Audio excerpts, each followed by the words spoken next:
Why do they attach themselves with something that they know ain't good for them? Sometimes it's the attention, the Right. attention that he gives you. Like, you know, it's not going anywhere, but maybe you're not talking or messing around with nobody else, but So more like a safe place. you're liking the attention that he's possibly giving you. What you think? I mean, you just said 20 something years, so I mean, you would know, like, Yeah, for 20 something years in a relationship and now starting all over, I don't think I could be a nightstand. I don't think I'm looking for that. yeah, definitely. Amen. So yeah, that's a no for me. Mm-hmm. That would be a no. That's a beautiful thing. I mean, there's a lot of women that can't say that, and y'all know who y'all is. That's right. I mean, wow, I'm impressed. That's a beautiful thing. Yeah. Okay. I mean, I was in a relationship for a long time myself.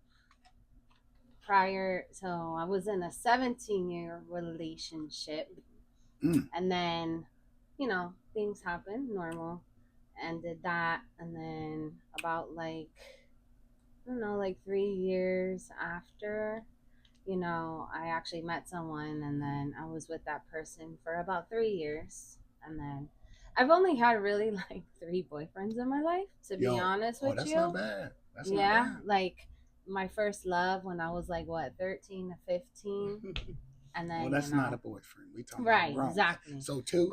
Two. Wow. Officially. Now, have I spoken to different men? Absolutely. Of course. Yeah. Yeah. But someone that I take serious, only two. You? I have been in 3 relationships in my life. Wow. I started very early. Is y'all women At hiding 15. under rocks or something? I started a relationship at 15. By 17, I was a mom, and after that, it didn't work out. Of course, very young. Yeah. What happens? I was a single mom. Went to school, prepared myself, and when I was doing that, I met my second husband, and we married, and we were together for 10 years. Oh wow! And we had two beautiful kids. But then that didn't work out. I mean, didn't work out for him because he's the one that stepped out of the. Yeah, 9 out of 10. Most of the time, I'll be honest, it's us. So after that, then I met the 20-year-old. Oh yeah, so you just stayed. Relationship. You just stayed in a and I was there relationship. for 20 years, ups and downs and whatever. We went through a lot of stuff, but 20 years. Okay. To now being alone again. Well, I can't speak on why you're alone, but I think it is what it is. I mean, that's in God's plan for you to absolutely take a break from that or whatever it was. I don't know what it was, but it's okay. I mean, it's not a bad thing. Everybody has their seasons in life. Like me, I'm in that season where God has me right now, and I'm in my growth stage on this right now. Yeah. I'm rebuilding, reconstructing myself. Focus just like on me and my son. I do have a son, teenager, 14-year-old boy. And I'm just doing things not for me. I'm doing, because sometimes, you're in a relationship and sometimes you forget who you are. You kind of lose yourself. And then sometimes you feel like you're going to be with that person for the rest of your life. You feel like you're going to build with that person.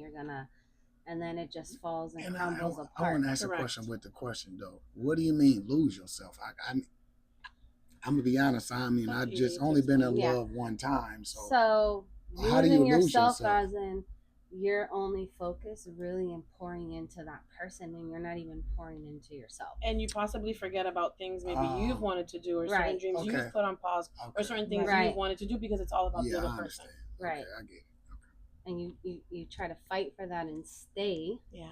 And in that midst of everything, you lose yourself as a person. And that's what happened to me with my 17-year relationship. I was young. We were high school sweethearts. Have a son together, but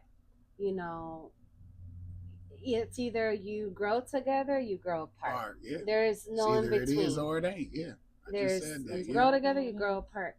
You grow together, you got to figure it out and just go through it. Ride it out together. If not, hey, it's okay. Move on. And even though we've been on the show talking about dating, I'm gonna just it's horrible. And I'm gonna say just the whole single part. I'm glad you women are on growth because, whew, I mean, it's horrible. It's horrible. Yeah, we have a friend. We have a friend. She's actually in that dating world, and I feel like I'm watching a novela, hearing about all her stuff. Soap opera. Soap operas. Okay, I was gonna say for the non-Latinos. Novela is a soap opera. Okay. And you have to hear all the stories. It's just horrible. What happened to it's either you gotta be upfront with that person. Like once I'm ready to start dating, I'm gonna be very upfront. Like, look, this is what I'm looking for, and that's it. That's it. Can you provide that for me? That's it. That's it. And that's it. And that's the next question. What is your deal breakers? What are your you just said you own you, you doing you trying to find you want growth. What is the deal breakers when you ready? Because That's right. What is them deal breakers? Guy, please. Boy, bye. Get on up out my face.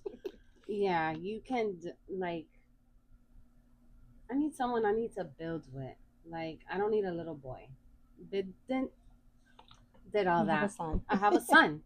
I have a son, Not that I'm saying grown, basically. Right, and not that I'm saying mature. that, I want a man to, be my son's father, because that's not the case. He has his dad at the end of the day, Right. But I do have to have a good example and a role model, because I do have a son. That's right. And when you have kids, it's a little bit different. That's right. Sometimes you date someone that doesn't have kids, and it's hard to understand that sometimes, because you don't know or feel it until you are a parent yourself.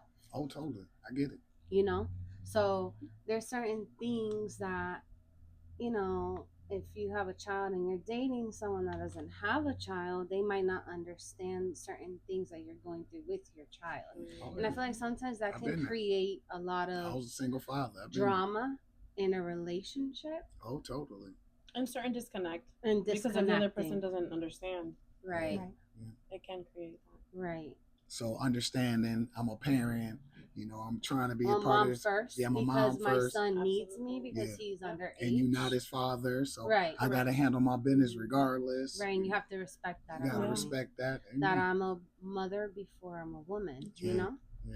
Now. And that's rare. And I'm going to tell you something, as a man, I was just having this conversation and saying how, and don't take this, you say you're 34, don't take this personal. No. A woman that's 34 without a kid, got her stuff together, blah, blah, blah, is a hot commodity. Right. And the reason why is because there's no kids. She's structured. We can grow together. We can have kids. And that's where you just said that the disconnect come in. Because now I like you, but then you got a package. Right. I'm not looking for the package as a man, but most men still go. And then that's where the disconnect is, Either you accept it or you don't. No, yeah, exactly. I know. That's what I'm saying. But men still try. Right. And that's where that disconnect comes from, because you just said it. Like, I'm a mom first. Yeah, absolutely. Okay. Well, what's your deal breakers? Because I know you ready. Like, I know. No. Well, I'm also a mom. Even though my kids are grown, I'm still a mom. Yeah, always. I get it. And now I'm a grandma. So my deal breaker for me has to have and be on the same page as me. Family. He has to be he has to have a family. He has to have grandkids. So he can understand my situation. Like right now, I'm here in Florida because I have grandchildren here. Kids, yeah. And that's me. I'm gonna run wherever they're at. I'm gonna be wherever they're at. Mm-hmm. So that person has to be able to accept that. Yeah. And be there for me. So a man ready to go and on the run. You heard what she said. Just don't stop here, bro. Keep it moving. We about family over here. So yeah, be ready. Be ready. Yeah. Okay. Deal breaker. So I'm not a mom, but for me, a huge deal breaker is I need someone that that believes in the Lord, that has a strong faith the way I do. Because that's very important in my life. And I'm very, very close to my family. So I need, I'm not single, but I, when I was single, I was looking for that type of man, a man, a godly man, a head of the household, someone who loves and respects his family and his mother and his, the same Yeah, way yeah. I do with mine. Wow, that was deep. I'm gonna tell her boyfriend or something. She got me over here feeling mushy. Well, Might be teary ready. eyed. I agree with her in that way, but also there's I always say, now we're going into a little, a different, not different topic, but the submissive part. Being a woman. So I feel like people get that confused, the word submissive, a lot, because it does say it in the Bible. Yeah, very much so. Because when people think of submissive, they think of controlling. That is not true. But also, if I'm gonna submit to you, if I'm gonna build a life with you, you have to give me something to submit to. I can't just submit myself to someone that's not, A leader. not exactly. You want a man to lead, he got to be a leader. Yeah. You have to lead. Yeah. And most women ain't gonna submit to no non-leaders, and I don't understand why men don't seem to understand.